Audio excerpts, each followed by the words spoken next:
ጌታ አላህ ብቻ ነው ጌታ አይበላም አይጠጣም ጌታ አይተኛም አይነሳም ጁማ ሞቶ እሑድ የሚነሳ ጌታ ሲል ከዚህ የበለጠ የሚያስደነግጥ ነገር አለ እንዴ ላንተ የሚያሳፍር ነው ምክንያቱም ያንተ ጌታ ያለማት ጌታ لا تاخذ سنة ولا نوم የሚያንገዳግደው እንቅልፍ የሚይዘው ጌታ አይደለም ይሄንን በደንብ ነገር ምንም የምታፍርበት አይደለም የግድ እኮ የአላህን ሐያልነት ለመናገር የማይበላ የማይጠጣ ጌታ መሆኑን ለመናገር ከምንም በላይ አንተ ራስህ ምስክር ነህ ዛሬ ለአንድ ሳምንት እኮ የቀበሌ ሊቀመንበር ራሱ እኮ ቤተኛ አልጋ ላይ ምክትል ከሌለው ቀበሌው ሊዘጋ ጁምዓ ሞተ ውር ተነሳ እያለ ዓለምን ማን ያስተዳድራት ነበር ይሄን ዳዋ አታረግለትም ይሄን አትነግረው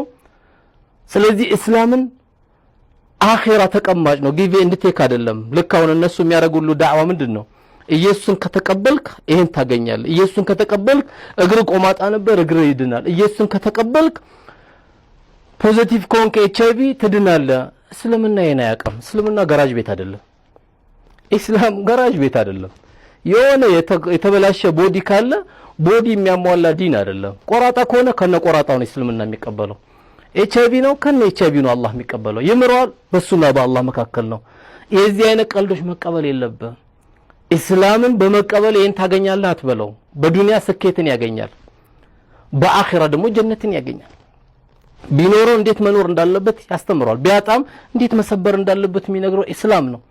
እንዴት መኖር እንዴት ማኖር ያለበት እስላም ነው ይሄንን የመሰለ ትልቅ የሆነ ዳዕዋ ማስተላለፍ ካልቻልክ እስላምን ማስተማር አትችልም